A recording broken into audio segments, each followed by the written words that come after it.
சமுத்திரம் பின்வாங்கும் சந்தோஷ திருநாளில் நல்லருளை தாரும் ஐயா முருகன் என்று முழங்குது என் மனசு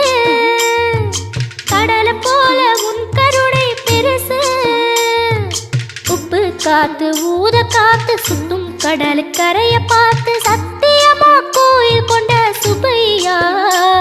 எங்க குப்பத்துக்கு குலவிளக்கு நீ ஐயா திருச்செந்தூர் ஆண்டவனே வேல் முருகா தினம் உனக்கு நன்றி சொல்வோம் மால் மருகா திருவடியில் தவம் இருப்போம் திருமுருகா தீர்ப்பெழுது நலமெனவே வடிவழகா